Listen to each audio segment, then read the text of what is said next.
ونستغفره ونؤمن به ونتوكل عليه ونعوذ بالله من شرور أنفسنا ومن سيئات أعمالنا من يهده الله فلا مضل له ومن يضلل فلا هادي له وأشهد أن لا إله إلا الله وحده لا شريك له وأشهد أن محمدا عبده ورسوله أما بعد فإن أحسن الكلام كلام الله وأحسن الهدي هدي محمد صلى الله عليه وسلم وشر الأمور محدثاتها وكل محدثة بدعة وكل بدعة ضلالة وكل ضلالة في النار.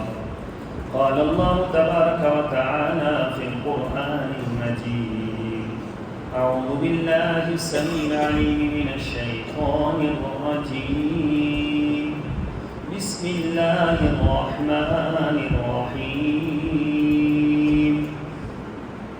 هو الله الذي لا إله إلا هو عالم الغيب والشهادة هو الرحمن الرحيم.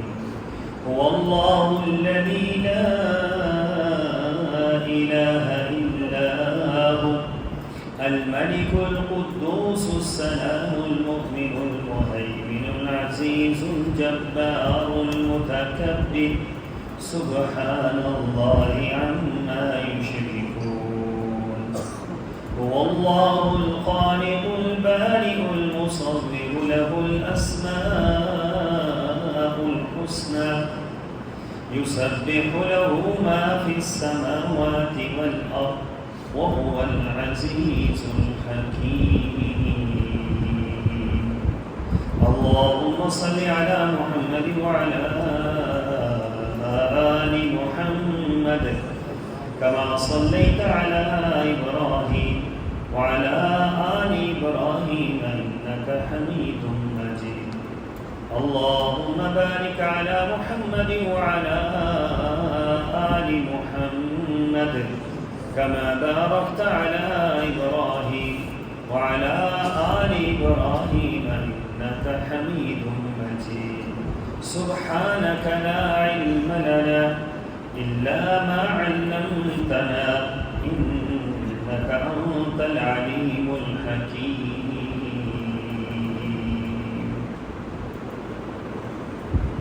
اور وہ اللہ ہی ہے جس کے سوا کوئی معبود نہیں، ہر چھپی اور کھلی چیز کو جاننے والا ہے، اور وہی بے حد رحم کرنے والا اور مہربان ہے۔ وہ اللہ ہی ہے جس کے سوا کوئی معبود نہیں، بادشاہ ہے، نہایت پاک ہے، سلامتی والا، امن دینے والا ہے، نگہبان ہے، سب پر غالب اور اپنی مرضی چلانے والا ہے، بے حد بڑائی والا ہے، پاک ہے اللہ ان سے جو وہ اس کے ساتھ شریک ٹھہراتے ہیں۔ وہ اللہ ہی ہے جو خاکہ بنانے والا ہے، وہ اللہ ہی ہے جو گھڑنے والا، ڈھالنے والا، وہ اللہ ہی ہے جو صورتیں بنانے والا ہے۔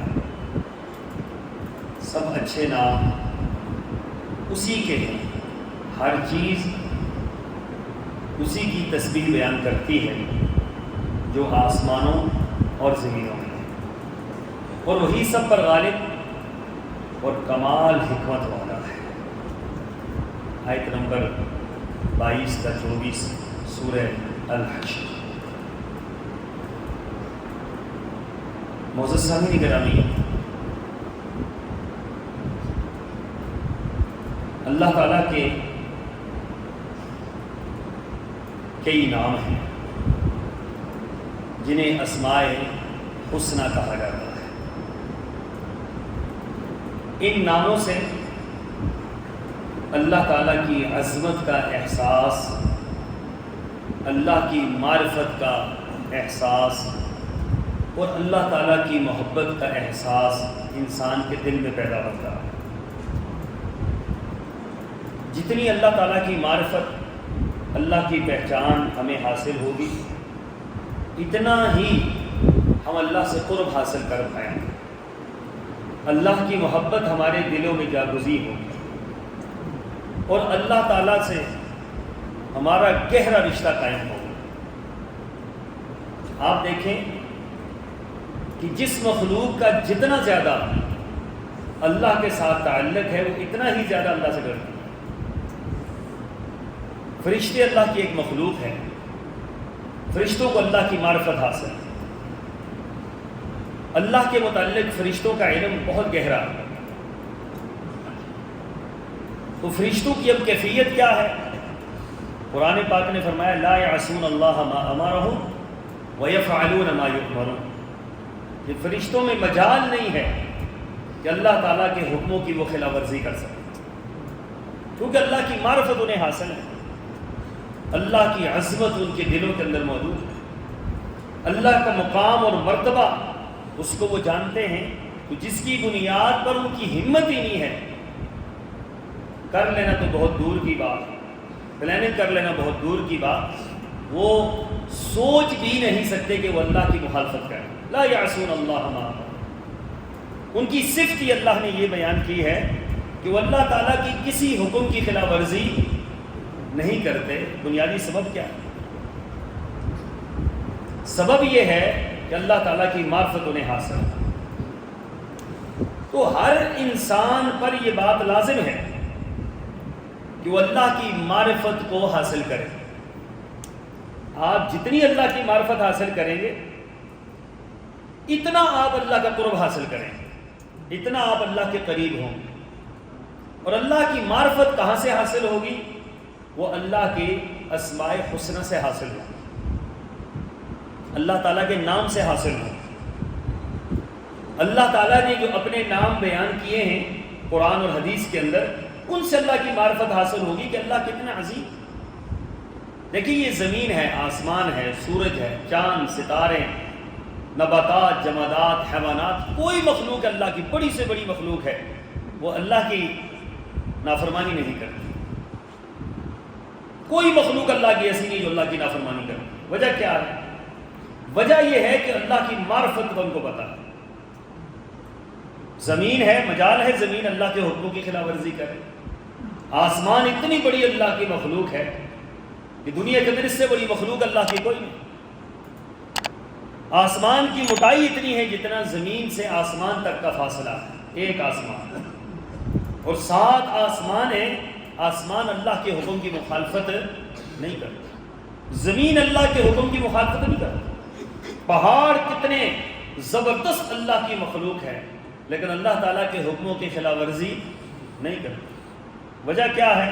وجہ یہ ہے کہ اس اللہ کی مخلوق کو اللہ کی معرفت حاصل ہے، مجال نہیں ہے، ان کی ہمت نہیں ہے، جرت نہیں ہے۔ جس کام پر اللہ نے لگا رکھا ہے، صدیاں بیت گئی ہیں، آپ کی زمین سے ہزاروں گنا بڑا ہے یہ سورج، لیکن سورج ایک ساتھ، ایک گھڑی، ایک لمحہ اللہ کے حکم کی تاخیر نہیں کر رہا۔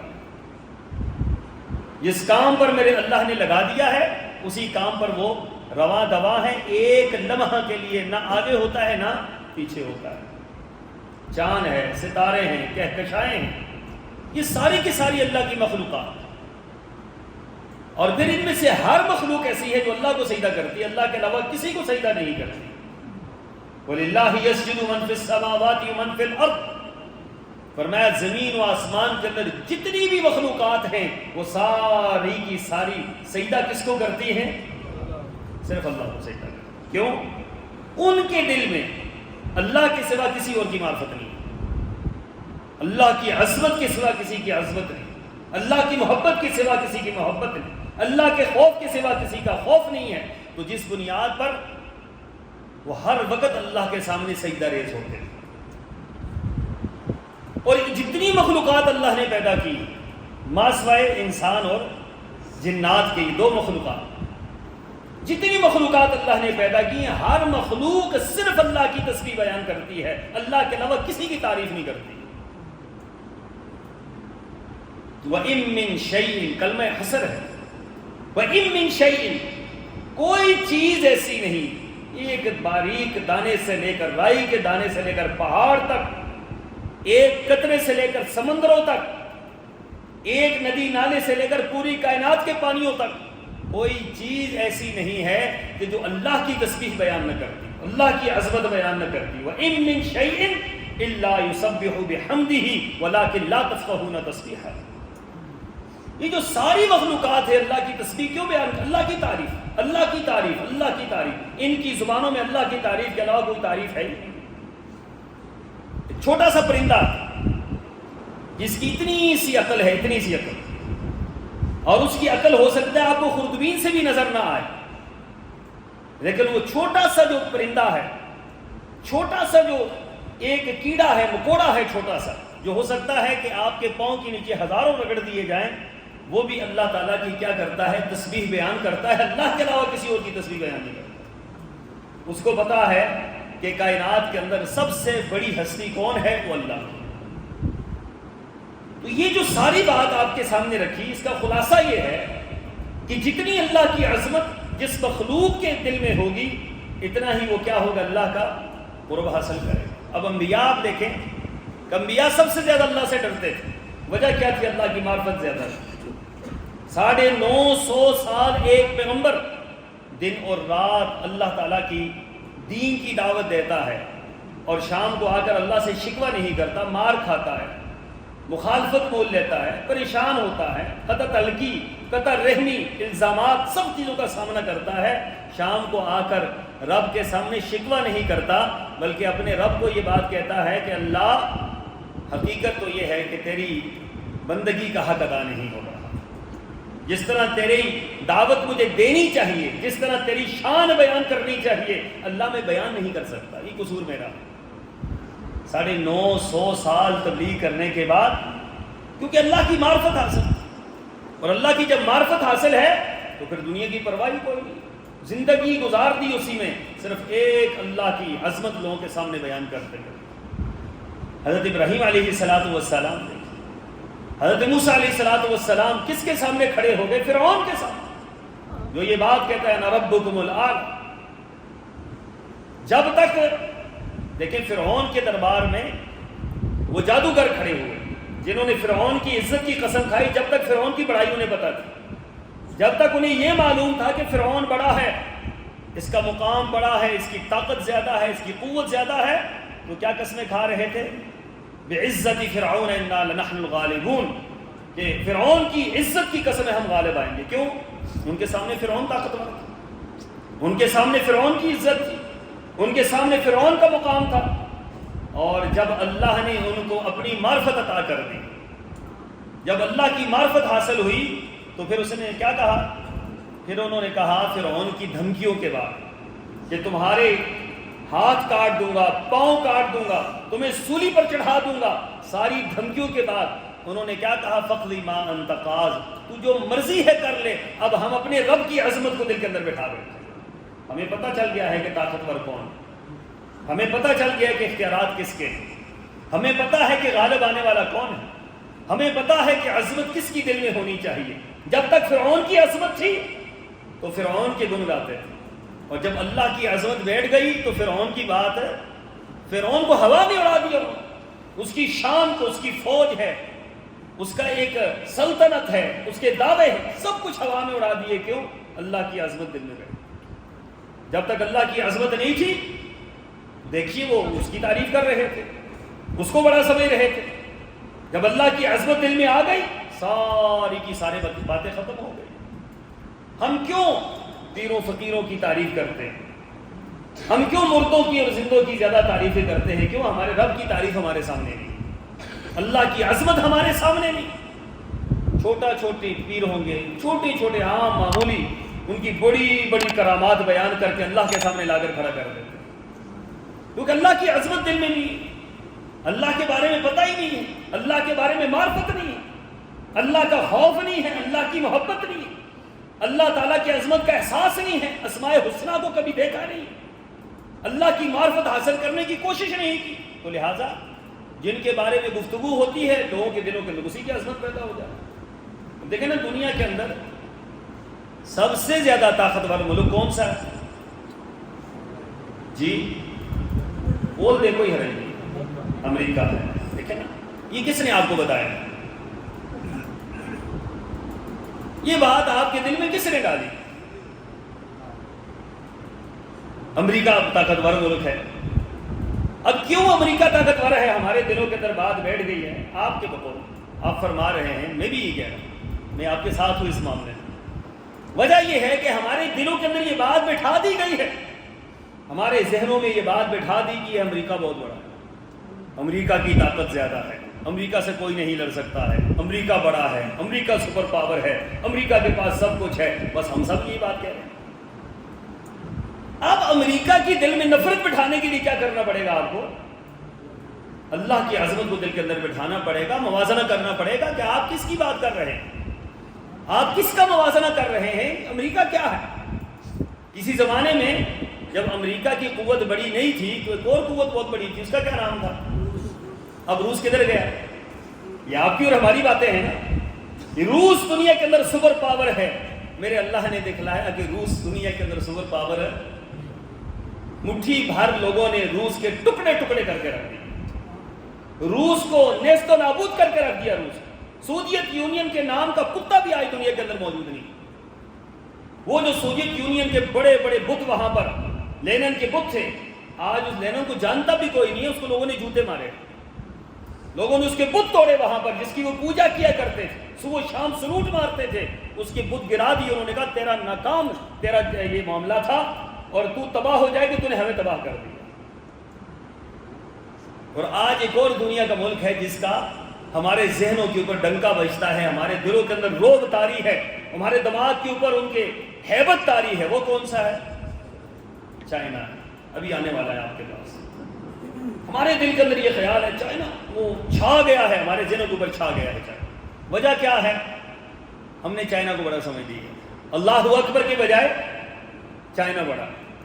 ہم مسلمان ہیں، ہم جب اللہ اکبر کہتے ہیں تو اللہ اکبر کا معنی کیا ہے؟ کبھی غور تو کر لیں۔ دن میں 5 مرتبہ تجدید ایمان ہوتی ہے، دنیا کا کوئی مذہب ایسا نہیں ہے جس کے دن میں 5 مرتبہ اعلانیہ طور پر تجدید ایمان ہوتی ہو، اللہ اکبر۔ لوگوں، سب سے بڑا کون ہے؟ بہت بڑا نہیں، سب سے بڑا کون ہے؟ یہ آواز لگتی ہے، اس کے باوجود نعرے کس کے لگ رہے ہیں؟ نعرے امریکہ کے لگ رہے ہیں۔ امریکہ طاقتور ہے، امریکہ آپ کی معیشت کو ختم کرے، امریکہ آپ کی معاشرت کو ختم کرے۔ آپ کو کس نے IMF معاشی طور پر کون ہے ہمارا بڑا؟ رزاق کون ہے ہمارا؟ IMF ہمارا رزاق، ورلڈ بینک ہمارا رزاق، IMF اس کی شرطیں مانتے ہیں ان کی۔ اللہ رزاق نہیں ہے، اللہ کی عظمت تو ہے ہی نہیں۔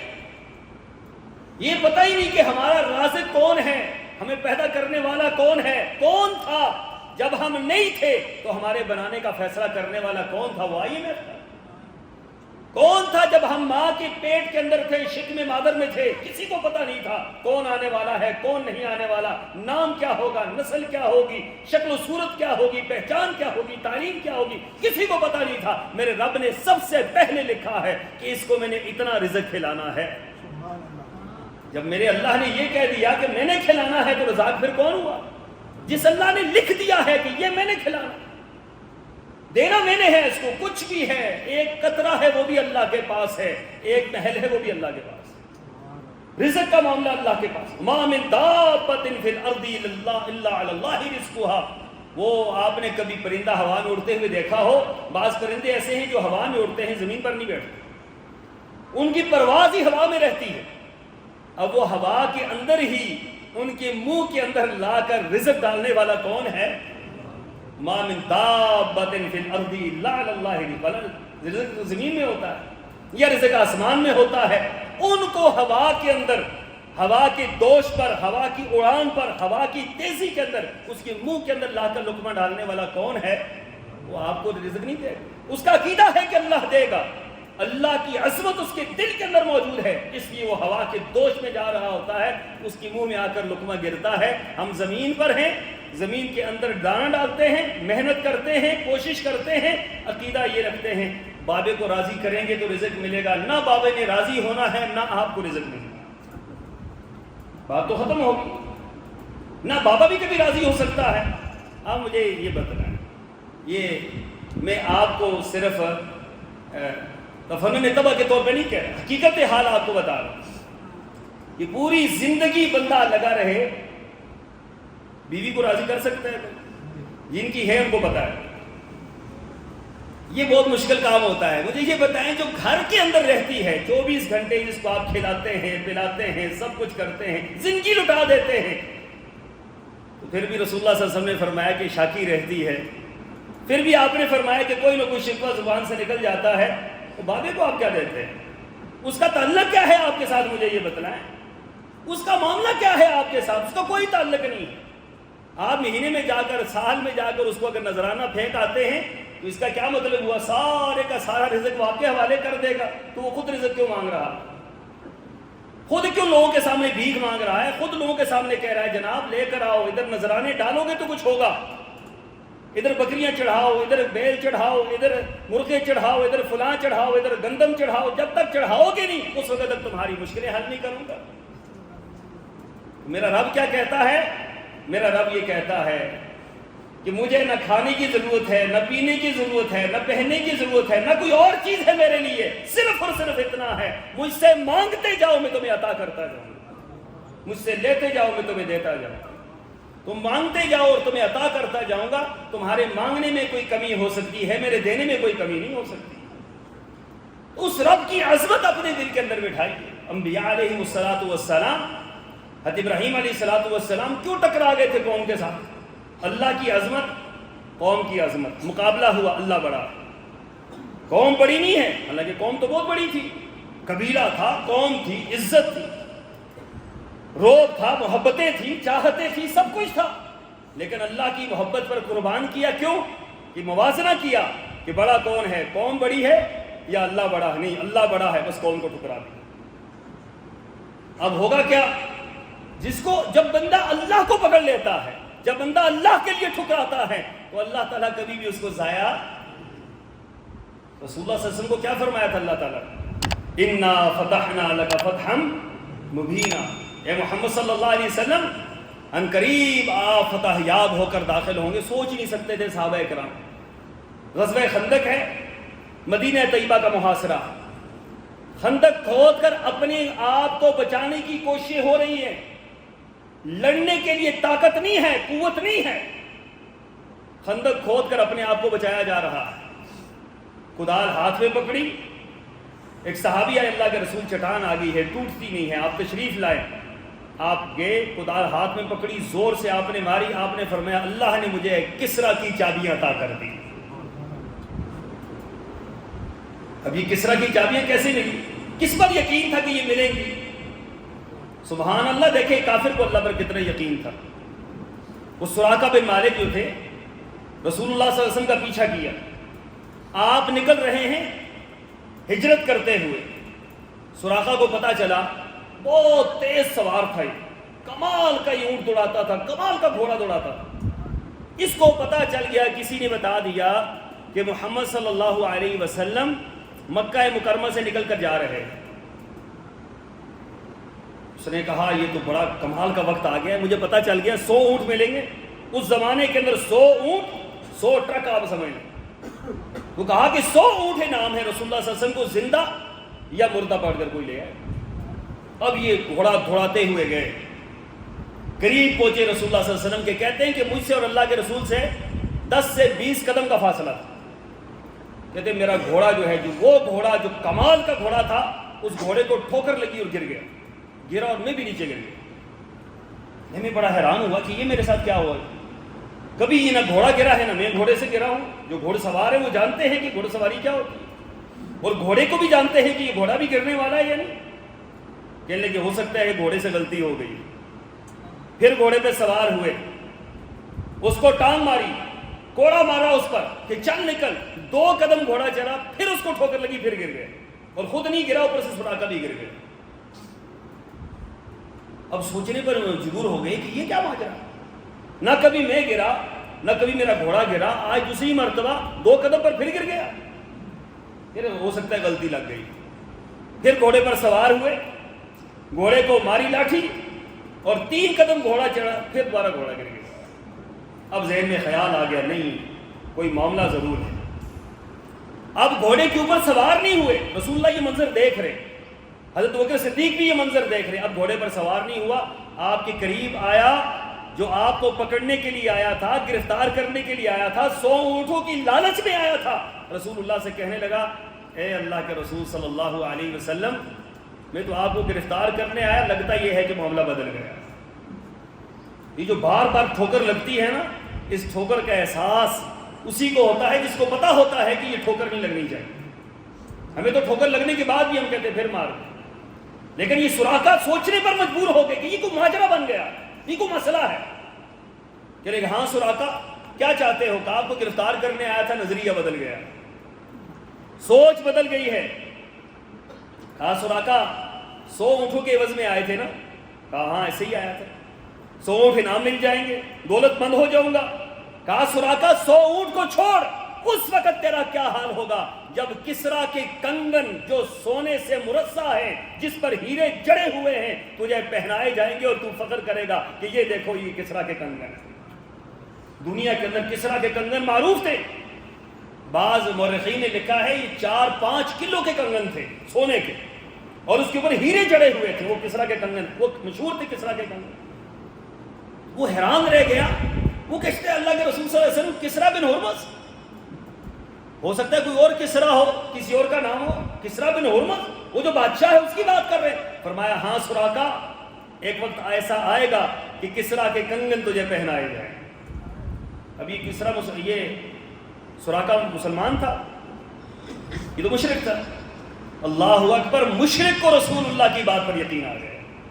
آج مسلمان کو رسول اللہ کی بات پر یقین ہے، مشرک کو یقین آ گیا۔ اس نے کہا اللہ کے رسول پھر ایک گزارش ہے، اب کس حالت میں نکل رہے ہیں لوگوں سے چھپ کر، اور کس کیفیت سے دوچار ہیں کہ 100 اونٹ انعام لگا ہوا ہے اور یہ گرفتار کرنے کے لیے آیا ہے۔ یقین ہو گیا کہ رسول اللہ جو فرما رہے سچ فرما رہے، یہ بندہ سچ کہہ رہا ہے۔ کہنے لگا جی پھر ایک عرض ہے، وہ کیا ہے؟ کہنے لگا کہ آپ نے ایک امان مجھے لکھ دے، جب آپ واپس یہاں پر داخل ہوں گے اور آپ فاتح کی حیثیت سے آئیں گے تو اس وقت مجھے تو امان مل جائے گا۔ اللہ اکبر، کتنا یقین تھا اس کو کہ یہ کام ہو کر رہے گا۔ تو رسول اللہ صلی اللہ علیہ وسلم کے پاس کاغذ نہیں تھا، کچھ بھی نہیں تھا۔ حضرت ابوبکر صدیق نے نیچے سے ایک پتہ اٹھایا اور اس کے اوپر لکھ دیا کہ محمد صلی اللہ علیہ وسلم کی طرف سے سراقہ بن مالک کو امان ہے۔ بس یہ 2 لفظ لکھ کر نیچے دستخط کر دیے۔ کس نے؟ حضرت ابوبکر صدیق نے۔ اب اس نے وہ اٹھائے اور اپنے ماتھے پہ رکھا اور اپنے جیب میں رکھ لیا، اور اس کو یقین تھا کہ ایک وقت ایسا آئے گا کہ اللہ کے رسول فاتح بن کر مکہ مکرمہ کے اندر آئے، اور ایسا ہی ہوا۔ جب فاتح بن کر آئے تو سراقہ وہ امان لے کر آیا، کہنے لگا اللہ کے رسول یہ دیکھ لیجئے آپ نے مجھے امان دی تھی۔ فرمایا ہاں سراقہ تو امان میں۔ اور پھر ان کنگنوں کا کیا بنا؟ اس کنگن کا یہ کہ حضرت فاروق اعظم کے دور میں، حضرت عمر فاروق رضی اللہ تعالیٰ عنہ کے دور میں جب یہ کسرا فتح ہوا تو کنگن لائے گئے، کنگن پیش کیے گئے حضرت عمر فاروق کے پاس، یہ کنگن ہیں، اور پورے کے پورے لائے گئے، توڑ کر لائے جاتے تھے اس زمانے کے اندر، توڑے نہیں گئے، میں پورے کے پورے لے کر آؤ، پورے لائے گئے۔ تو حضرت عمر فاروق نے کہا کہ کہاں ہے بھائی سراقہ؟ سراقہ اپنے گھر کے اندر، آپ بلاؤ سراقہ کو۔ سراقہ کو بلایا گیا اور کہا ہاتھ آگے کرو، ہاتھ آگے کیے گئے۔ یہ حضرت عمر فاروق نے کسرا کے کنگن پہنا کر محمد رسول اللہ کی صداقت پر مہر ثبت کر دی۔ کوئی سوچ سکتا تھا اس وقت کسرا کے کنگن پہ؟ یہ اللہ کی عظمت جب دل کے اندر ہوتی ہے، جب یہ سچائی ہوتی ہے کہ جو ہمارے نبی نے فرمایا ہے سچ فرمایا ہے، تو پھر کسی اور کی بات کا یقین ہے؟ کاش کہ ہمیں یہ یقین ہو جائے کہ ہمارا رب سب کچھ کرنے والا ہے، ہمارا رب سب کچھ کرنے والا ہے، جو رات کو دن میں بدل سکتا ہے، دن کو رات میں بدل سکتا ہے، جو مردوں کو زندہ کر سکتا ہے، زندوں کو مار سکتا ہے، جو دنیا کے اندر سارے کے سارے نظام کو چلا سکتا ہے، وہ آپ کو اور میرا نظام نہیں چلا سکتا۔ اس لیے اللہ کی عظمت کو اپنے دل کے اندر بیٹھا، اللہ کی عظمت کو اپنے دل کے اندر جگہ دیں، اللہ کا زیادہ تذکرہ کیا کرے، اللہ تعالیٰ کی یاد زیادہ کیا کرے، اللہ کی تسبیحات بیان کیا کرے۔ تسبیحات سے جب سبحان اللہ کہیں تو دل اور دماغ کے اندر یہ بات ہونی چاہیے، اللہ صرف تو پاک ہے، تیرے علاوہ کائنات کے اندر کوئی اور پاک نہیں ہو سکتا۔ سبحان اللہ، یہ اللہ کی عظمت کی دلیل، اللہ اکبر، اللہ سب سے بڑا ہے، اللہ کی عظمت کی دلیل۔ لا الہ الا اللہ، اللہ تیرے علاوہ کوئی معبود نہیں ہے، تو ہی معبود ہے، تو ہی مشکل کشا ہے، تو ہی سارے معاملات کو پورا کرنے والا ہے۔ الحمدللہ، اللہ صرف تیری تعریف ہے، تیرے علاوہ کسی اور کی تعریف نہیں۔ تو یہ جو اسماء الحسنی ہیں، ان اسماء الحسنی کو یاد کرنا اور ان اسماء الحسنی کے مطابق اپنا عقیدہ بنانا اللہ کے متعلق، یہ آپ کے ایمان کو تازگی دے گا، یہ آپ کے دل کے اندر اللہ کی عظمت کو بٹھائے گا، آپ کے دل کے اندر اللہ کی محبت بیٹھے گی، اللہ کا ڈر بیٹھے گا۔ اور جب آپ کے دل کے اندر صرف اللہ کی عظمت ہوگی، صرف اللہ کا خوف ہوگا، صرف اللہ کی محبت ہوگی، آپ دیکھیں آپ کی زندگی دن کو اور ہوگی، رات کو اور ہوگی، آپ کی زندگی کا نظام ہی بدل جائے گا، زندگی کے معمولات ہی بدل جائیں گے۔ یہ خوشی اور غمی آپ کے لیے کوئی حیثیت نہیں رہے، یہ معاشرتی اوپر نیچے دباؤ یہ آپ کے لیے کوئی حیثیت نہیں رکھے گا۔ جب اللہ کی عظمت آپ کے دل میں آئے، جب آپ کا رخ اللہ کی طرف ہوگا، پھر دنیا سے خود بخود آپ بے نیاز ہو جائیں گے۔ پھر ورنہ دنیا سے جب بے نیاز ہوتا ہے تو میرا رب کہتا ہے اب تو میرے ہاتھ میں ہے، اب تو میری ہاتھ میں ہے، اب تو میرے ساتھ ہے، اب میں تیرے ساتھ ہوں۔ فاذکرونی اذکرکم واشکرونی ولا تکفرون، تو مجھے یاد کر رہا ہے، اب میں تجھے یاد رکھوں گا۔ جب تو مجھے یاد کر رہا ہے تو میں تجھے کبھی بھی نہیں بلاؤں گا، پھر آپ کو پرواہ نہیں ہو۔ دنیا بعض کا اوپر نیچے ہو جاتی ہے، بندہ ایک اللہ کا ایسا ولی ہوتا ہے جس کو پرواہ کوئی نہیں ہوتی کیا ہے کیا نہیں، وہ اپنے رب کو راضی کرنے میں لگا ہوتا ہے، اپنی نمازوں کا خیال، اپنے عقیدے کا خیال، اپنے معاملات کا خیال، دنیا ادھر کی ادھر جا رہی ہے اس کو پرواہ کوئی نہیں۔